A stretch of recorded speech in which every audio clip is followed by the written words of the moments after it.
one of the perils of working in or presenting in a foreign country is that sort of introduction. I have absolutely no idea what Philippe said.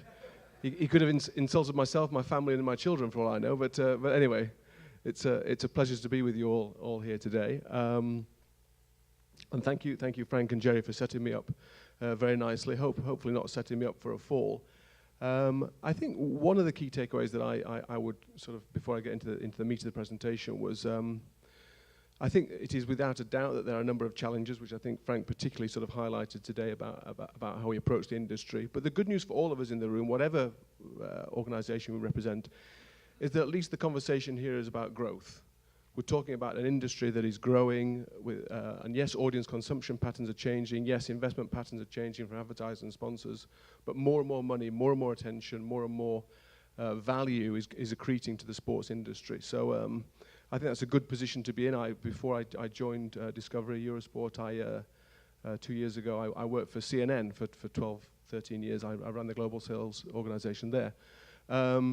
The news industry is very challenged, and people are talking about, can the news industry survive? I actually think it will, and I think it will evolve. But the sort of conversations that we have there were very different to the conversations we're having today. And also the videos weren't as good. So when I've got video envy of Frank's sort of basketball video to start there. So I think we're in a good place. So let's all be positive and optimistic. So I just want to give you a brief overview today of the journey that Eurosport is on. And our ambition to turn ourselves under Discovery's ownerships. For those of you who don't know, Discovery bought Eurosport 3 years ago with the recognition that, which was a big shock to the industry, but I think a recognition of the fact that Discovery saw sport as being the content genre platform that was going to be the must-have content for the future. So we made a huge investment in Eurosport then, and now we're on a journey of hopefully turning one of Europe's most well-known sports brands into one of its most loved brands. And that's a very different perspective. And using, as we'll talk about briefly, the Olympics as the catalyst for that transformation. So just over 2 years ago, we announced that we bought the European media rights for the Olympics from 2018 onwards. So hugely exciting for us, and I think that we'll use that to transform the Eurosport brand, the Eurosport product, and the Eurosport audience. So, without further ado, that's who I am, so you know that. Our strategy as a business, I mean, ultimately it comes down to a very simple proposition. I think Frank said, is content still king? I'd certainly say the customer's still king. So, and they will tell us what they want to watch or don't watch. Certainly for us, the product is king, and for us, the product is the rights that we own, so the stuff that we broadcast on whatever platform, and then the way that we produce that content. So for us, the product is at the heart of what we do. Essentially, what Discovery's brought to the organization is investment. So we're able to invest in more rights, better content, more premium content, so that whether that be all 4 Grand Slams, whether that be all the cycling Grand Tours, whether that be Olympics, more local content. It's absolutely the case that we see that audiences increase in any market, the more that we can feature local sports stories, local talents. That's why we invested in Bundesliga in Germany, Tippeliga in Norway, and Wimbledon in the UK, in 34 markets across Europe now for Wimbledon, and more exclusive content. So essentially, the journey that we're on is an investment in better product. We have our own, one of the other things we're investing in is the brand itself. We absolutely recognize that Eurosport is a somewhat venerable institution. It's been around for 30 years now. It's not an awful long time, but in a world where Facebook, Snapchat, Google, etc.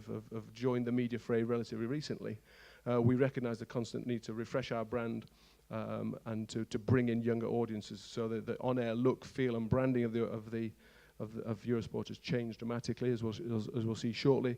But at the heart of it, so we're trying to make it younger, more contemporary, more edgy, more millennial. But the heart of it is still great live sports content. That's what we do. Can we cue video?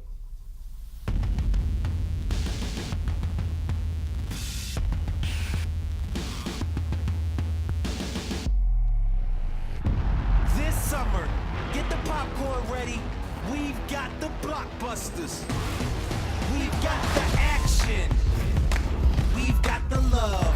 The screams. We've got the fear. The comebacks. The vertigo. The stars. The heat. And we've also got the blast and the rush. Go cycling Italian style. Rise with the gladiators of the red clay. Drive on the lost highway of Lamar. Ride the festive French roads. Dive into the abyss. Find glory with the gods of the arena. Track down a fistful of riders. Fear the ruthless grand slams and the road warriors. Starring the man of speed, Mr. Lamar, the commissioner, the Iron Man, the Little Mermaid, the Saganator, the artist, Wonder Woman, and the Hit Girl. Get ready, Eurosport is everywhere.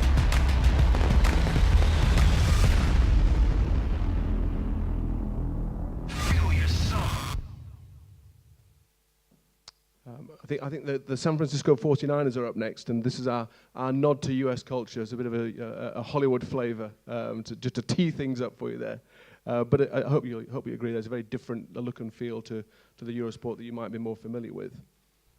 I mentioned earlier our acquisition of the European media rights for the Olympics, which is the whole organization is extraordinarily excited by. We absolutely recognize the power of the Olympic rings, the power of the brand, and what that will bring to our organization, and really sort of sets a signal to the market of the level of ambition that Eurosport now has. As I said, we're the rights holder from 2018 onwards, so covering Pyeongchang, Tokyo, Beijing, and then, well, we shall see Paris or LA. Watch this space, I suppose. Our promise to the IOC was that we would bring the Olympics to more screens, to more people on more screens than ever before, and that's a promise that we will absolutely fulfill. We will be on every market in Europe, so 49 different markets, on every screen, every platform, every minute of every event from every venue will be available on a Eurosport screen. It's a promise that no one's ever been able to deliver before, and we're hugely excited to be able to take that to market. And obviously what we'll be doing with that is not just exposing the Olympics to more people, but doing it in a very different way. So yes, at the heart of our coverage will be the live events. And I say every minute of every event from every venue will be on a Eurosport platform. But it's also using the technology behind that. So how do we integrate technology? How do we integrate VR, AR, 4K? How do we integrate data onto screen? How do we work with our advertising and sponsorship partners to do that? And we'll show some examples of that later. But also telling the human story. So one of the things that the broader Discovery platforms can bring, the Discovery Channel, TLC, the other networks that we have, can start to tell the stories of the athletes, the people behind the athlete's story, the build-up to the games. So again, that's something very different. We want to talk about something, or we'll be talking about many things beyond just the sporting action. Also trying to take people right to the heart of the action. What will it feel like to actually be in Pyeongchang, to be in Korea throughout time, giving people a flavor of what the Korean culture stands for. And I think we've only just started this journey. Certainly looking forward to Tokyo 2020, when VR and AR becomes even more widely distributed, working with partners like Facebook, like Google. I think there's a number of exciting things that we'll be able to do there. So a very fully fledged, many-faceted approach to covering the Olympic Games, but at the heart of it still, great live action and the human drama of sport. We absolutely recognize that consumption patterns are changing. We are way more now than just a linear TV broadcaster. Eurosport is available on all screens, and so we'll just show some of the ways in which we're exploiting different distribution technologies now.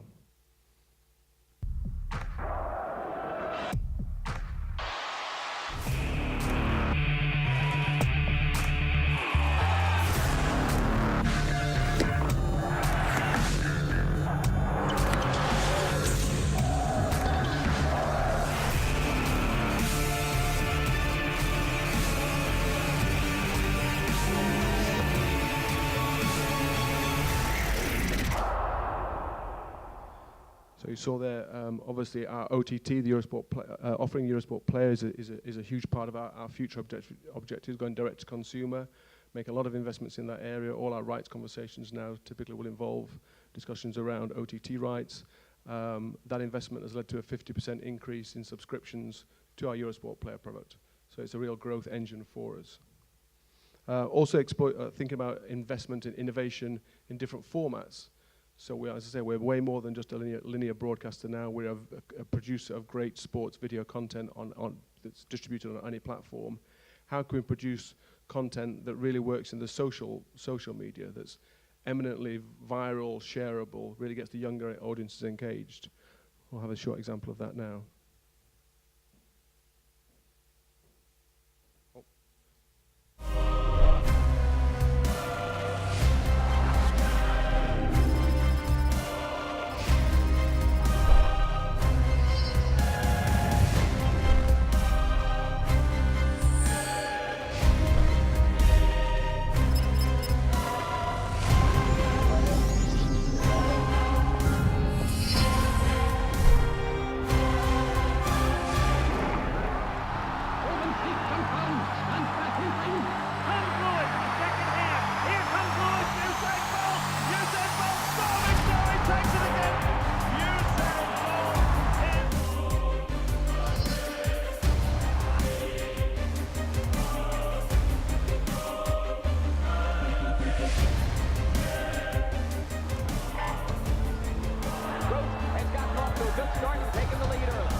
Misfits and Michael Gross basically side by side. That's insane.